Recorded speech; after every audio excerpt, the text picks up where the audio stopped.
February 27, 1943. Telemark, Norway. The ambient temperature is locked at -4 degrees Fahrenheit. At the bottom of a freezing gorge, a 23-year-old Norwegian named Joachim Runneberg stares up at a 600-foot vertical wall of solid ice. At the summit of that cliff sits the Vemork hydroelectric plant. It is the only facility on Earth capable of producing industrial-scale heavy water for the Third Reich. It is the ignition key to a nuclear chain reaction. The German High Command understands the stakes. They engineer the defensive perimeter like a mechanical meat grinder. The only overland route into the facility is a narrow suspension bridge. Heavy MG-34 machine guns are mathematically dialed in to crossfire over every single inch of that steel grating. High-intensity floodlights sweep the snow continuously, eliminating any blind spots. Anti-personnel mines blanket the surrounding terrain. The occupying forces look at the interlocking fields of fire. They look at the sheer drop of the ice cliff directly behind the plant. They are absolutely certain that no biological entity can breach this fortress. But exactly 3 hours later, the core of that massive machine collapses. 18 electrolysis chambers are torn apart by a localized shockwave. 1,000 pounds of the rarest, most strategic liquid in the Nazi nuclear arsenal is flushed directly down the drain. The entire internal security grid is completely paralyzed. There are no heavy bombers. There is no mechanized airborne drop. And the most insane detail of the wreckage that night? Absolutely zero shell casings hit the concrete floor. How do 9 young men, equipped with nothing but wooden skis and wire cutters, neutralize a global empire's atomic project by climbing a physical wall the enemy firmly believed did not exist? We do not tell historical fairy tales on this channel. We dissect the impossible victories of history. It is never a miracle. It is a physics problem. If analyzing the brutal mechanics behind these impossible wins is your thing, hit subscribe. Now, let's look at the geometry of the battlefield. If you look at the Allied intelligence intercepts in late 1942, the entire war effort is zeroing in on shipping manifests. They are not tracking troop movements. They are not tracking armored divisions. They are tracking a liquid. Deuterium oxide. Heavy water. To the naked eye, it looks and freezes exactly like regular water. But it is the rarest, most critical strategic resource on the planet. It is the only material that can stabilize a nuclear reactor using unenriched uranium. Producing just 1 pound of it requires massive, sustained amounts of hydroelectric power and months of constant filtration. And there is exactly one facility on Earth capable of pumping it out in the quantities the Third Reich needs. Vemork. A fortress bolted to the side of a mountain in occupied Norway. If those steel transport drums keep rolling out of the valley, the math is inevitable. The war does not end with an Allied invasion of Europe. It ends with a blinding flash of light over London. The British military establishment understands the timeline. They need to shut the plant down immediately. But you cannot bomb it. The electrolysis chambers are buried deep in the basement. They are shielded by reinforced concrete and hundreds of feet of solid granite. A conventional air raid is nothing but a waste of aviation fuel. So, they rely on standard military doctrine. Brute force tactical insertion. Operation Freshman. November 1942. 2 heavy Halifax bombers tow 2 wooden Horsa gliders over the North Sea. Inside those plywood fuselages sit 34 elite British Royal Engineer Commandos. They carry demolition charges, heavy weapons, and a clear objective.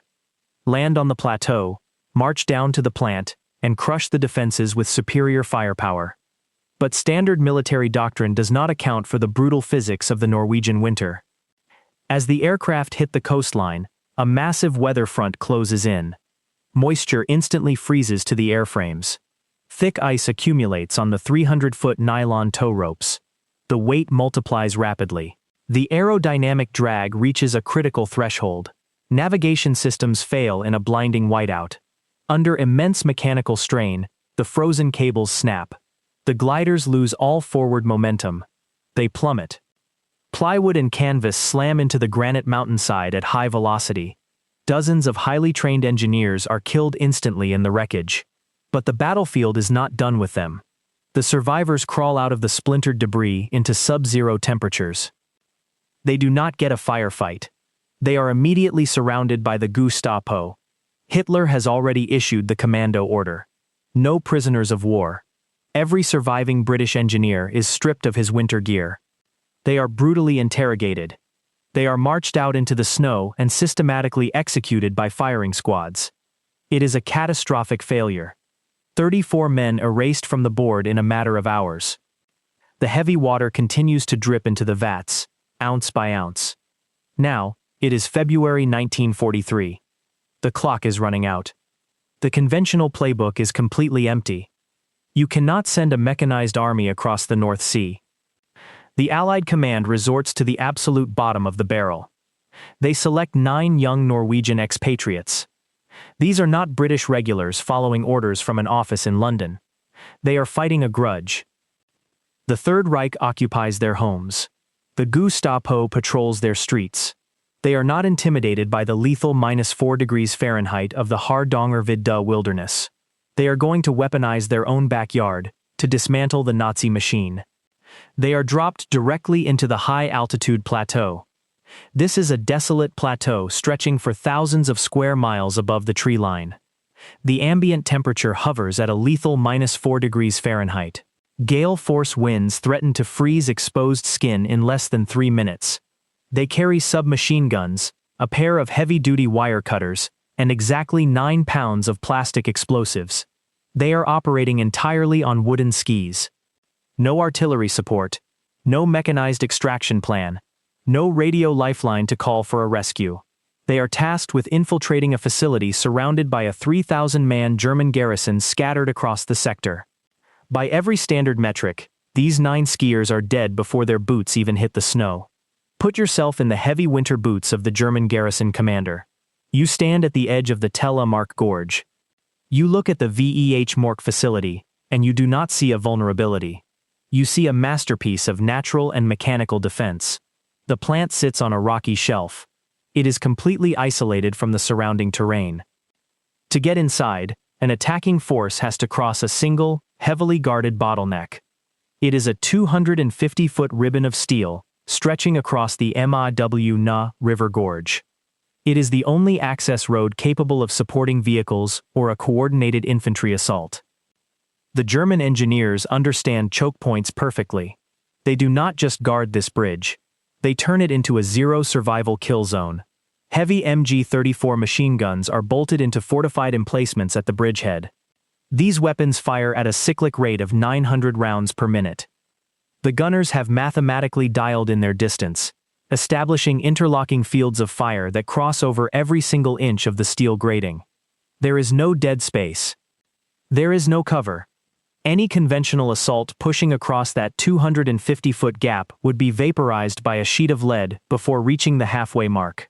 To guarantee this, brilliant floodlights are mounted along the perimeter. They slice through the winter darkness, turning the snow-covered approaches into a blindingly bright stage. The valleys and trails leading to the bridge are seeded with anti-personnel mines, waiting beneath the snow to blow the legs off anyone trying to flank the main road.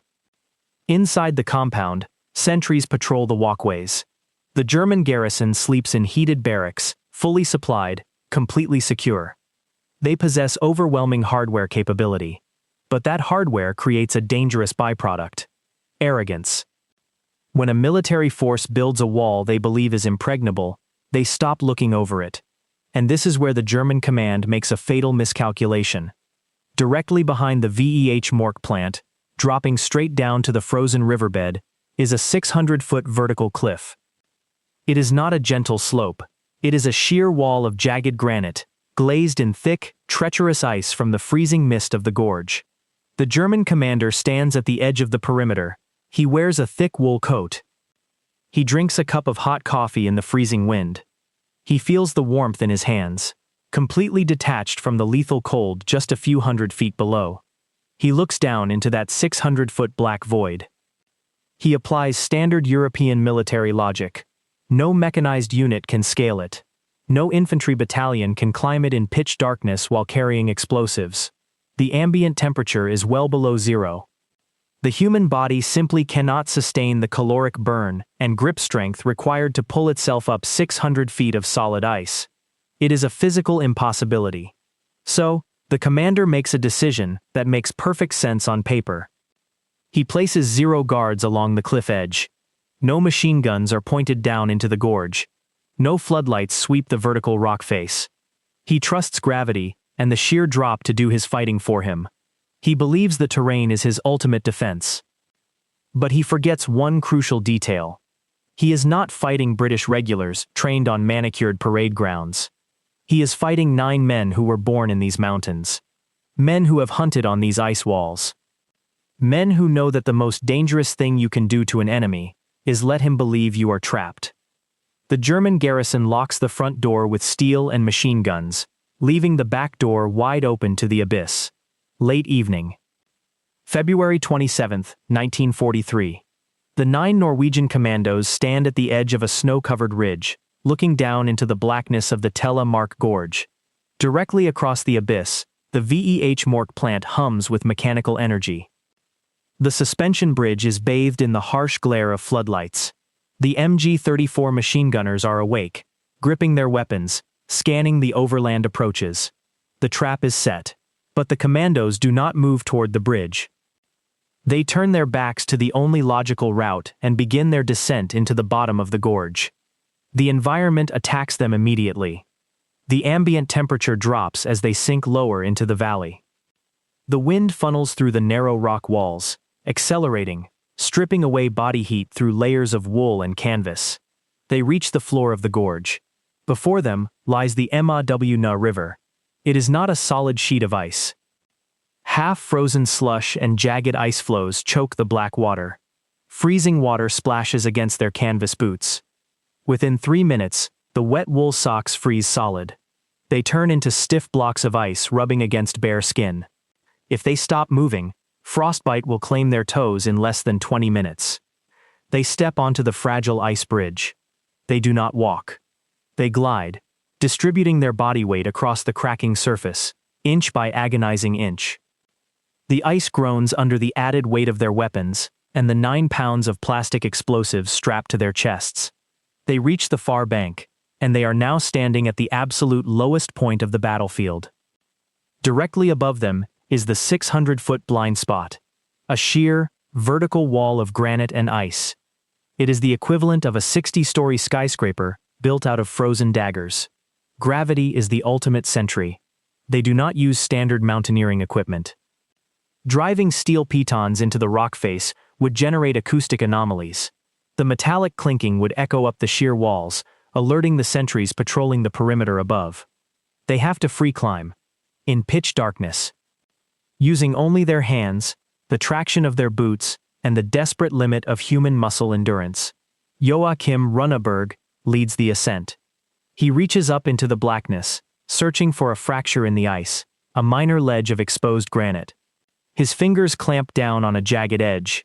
He pulls his body weight upward. Then the next man follows. Capillaries in their fingertips burst from the sheer mechanical pressure. Warm blood smears against the white ice, freezing instantly.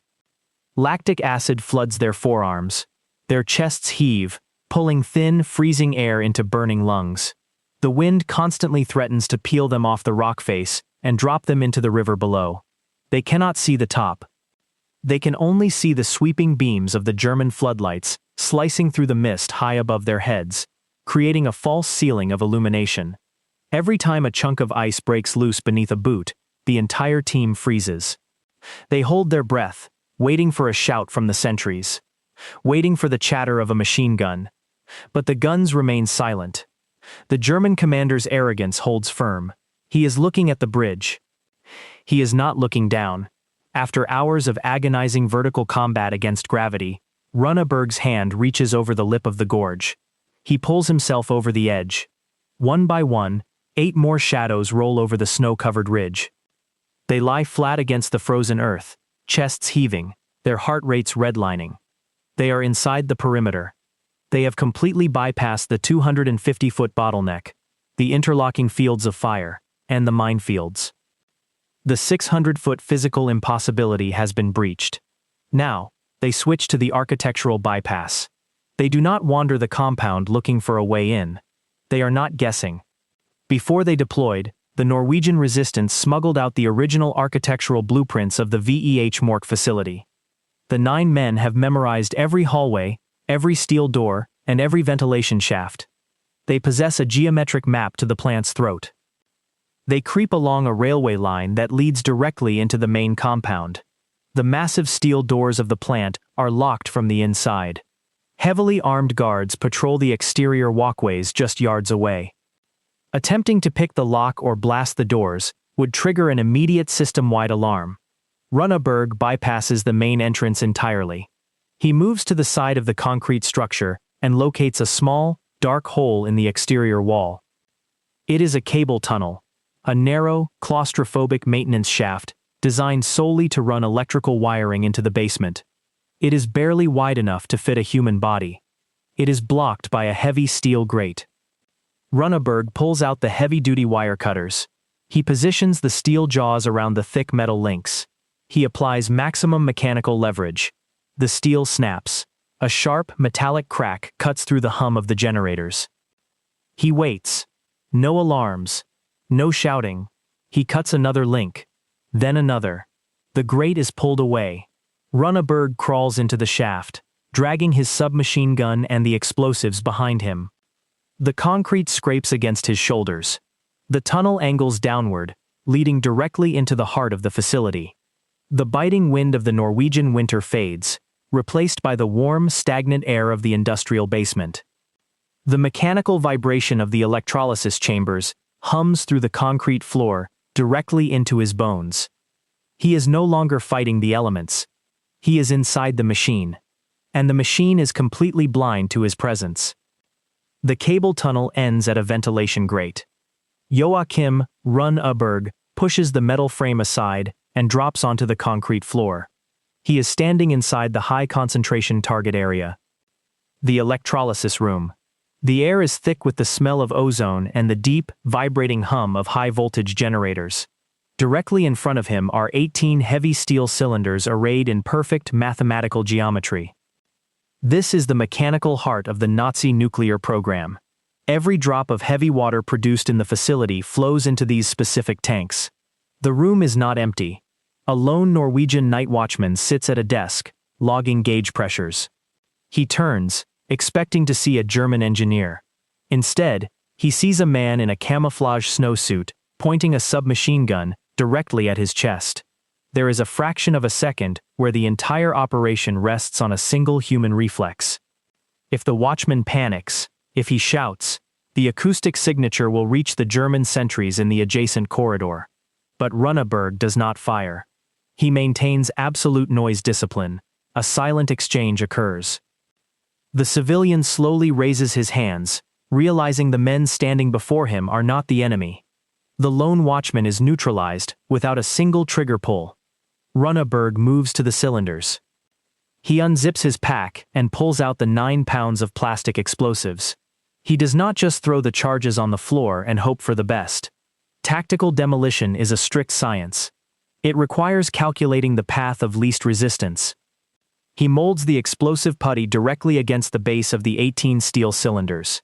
He shapes the charges to focus the kinetic energy inward, guaranteeing that the shock wave will shear the metal rather than bouncing off the thick steel casings. Everything is wired together in a continuous detonation cord. Now, he faces the critical failure point of the entire operation: the ignition timing. Standard operating procedure dictates a 2-minute chemical fuse. A 120-second delay, designed to give the assault team time to run, clear the blast radius, and find cover. Runneberg looks at the thick concrete walls. He listens to the heavy footsteps of the German patrols walking right outside the steel blast doors. He looks at the numbers. 2 minutes is an eternity in an active kill zone. A 120-second window leaves too much room for discovery. A sentry could open the door, smell the burning fuse, and sound the alarm. A German engineer could walk in, spot the sparks, and simply sever the wire with a pocket knife. If that fuse is cut, the explosives are rendered inert. The heavy water survives. The Allied timeline evaporates. Runa Berg makes a calculated decision. He draws his combat knife. He grabs the standard 2-minute chemical fuse and slices right through the center of the cord. He cuts the burn rate down to exactly 30 seconds. He is deliberately stripping away his own margin of physical safety to guarantee a total system failure for the enemy. 30 seconds is barely enough time to sprint out of the basement, let alone scale the gorge. The trap is primed. Runa Berg looks at the Norwegian watchman. He tells him to run. Runa Berg strikes the match. The fuse sparks. A sharp, violent hiss cuts through the hum of the generators. The 30-second countdown begins. The commandos turn and sprint for the heavy steel side doors. Every footstep on the concrete floor is measured against the rapidly burning cord. 20 seconds. They push the heavy industrial doors open, rushing back out into the freezing Norwegian night. 15 seconds. The ambient temperature drops back to -4 degrees Fahrenheit. 10 seconds. They scramble down the icy slope toward the railway tracks, pushing their leg muscles to the absolute limit. 5 seconds. High above them, the German sentries are still gripping their MG-34 machine guns, staring intently at the empty suspension bridge. 0. The ignition sequence completes. Deep inside the reinforced basement, the detonator triggers the 9 pounds of plastic explosives. The chemical compound instantaneously converts from a solid state into a rapidly expanding sphere of high-velocity gas. This is not a Hollywood explosion. There is no massive cinematic fireball reaching into the night sky. There is only violent, localized overpressure. Because the room is constructed of thick, reinforced concrete, the blast wave has nowhere to vent. The kinetic energy reflects off the walls, compounding the atmospheric pressure inside the tight space. It slams directly into the 18 steel cylinders. The structural integrity of the metal fails instantly. Thick steel casings buckle inward. High-pressure valves shear completely off their mounts. Heavy industrial pipes snap like dry twigs under the invisible weight of the shock wave. A muffled, heavy thud vibrates through the granite foundation of the mountain.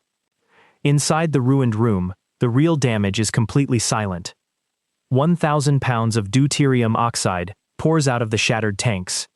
It hits the concrete floor in a massive wave. Gravity takes control. The most valuable, heavily guarded liquid on the European continent seeks the lowest point in the room.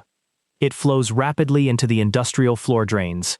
It is flushed entirely out of the facility, spilling uselessly down into the freezing gorge below.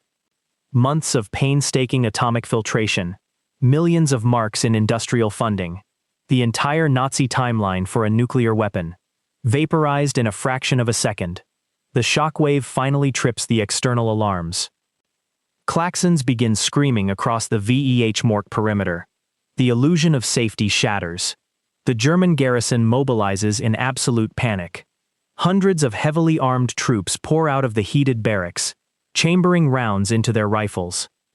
The bridge sentries lock down their heavy machine guns, sweeping the 250-foot span, waiting for the massive infantry assault that must have triggered the blast. Floodlights violently track across the snow, illuminating every square inch of the overland approaches.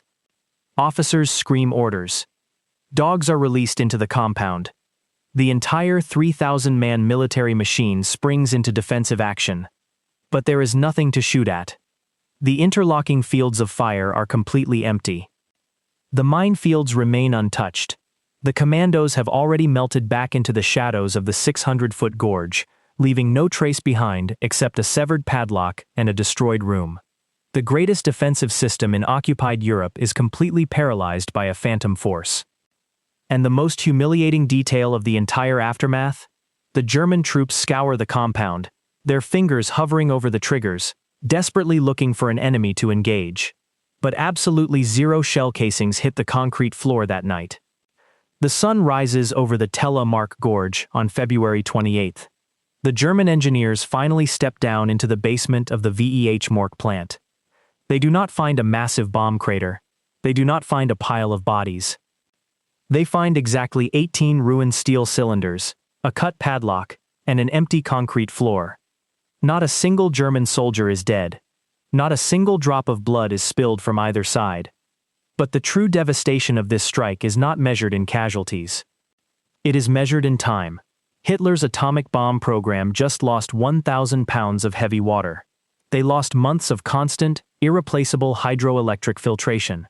Without that liquid, the nuclear reactors back in Germany have nothing to slow down their uranium neutrons. The entire timeline for a Nazi atomic weapon is pushed back indefinitely. General Nikolaus von Falkenhorst, the supreme commander of the German occupying forces in Norway, arrives to inspect the damage personally. He walks the perimeter. He looks at the heavy machine guns still pointing blindly at the empty suspension bridge. He looks at the untouched minefields. And then he stands at the edge of the 600-foot ice wall that his men refuse to guard. He looks down into the gorge. He reportedly describes the Sabotage as the finest military strike he has ever seen. The 9 Norwegian commandos do not stick around to hear the compliment. They are already skiing across the Hardangervidda plateau. They push through a blinding winter storm, fully armed and completely untouched. The German High Command launches a massive, desperate manhunt. Entire battalions of Alpine troops are sent into the wilderness. Reconnaissance aircraft sweep the plateau. But the brutal winter weather that the Germans believed would protect their facility now protects the commandos. Gale force winds instantly erase their ski tracks in the snow. Sub-zero temperatures break down the German pursuit lines. 5 of the commandos disappear deep into the mountains to continue organizing the local resistance. The other 4 ski nearly 250 miles across the freezing wilderness into neutral Sweden. A 3,000-man defensive perimeter. Interlocking machine gun fire. High-intensity floodlights. Millions of marks in military engineering. All of it bypassed by a pair of heavy-duty wire cutters and the willingness to climb a frozen cliff in pitch darkness. It was never a miracle. It was the brutal, calculated exploitation of arrogance. If this kind of tactical breakdown is your thing, hit subscribe and drop a comment telling us which impossible victory we should dissect next. And if you learned something new today, a like goes a long way.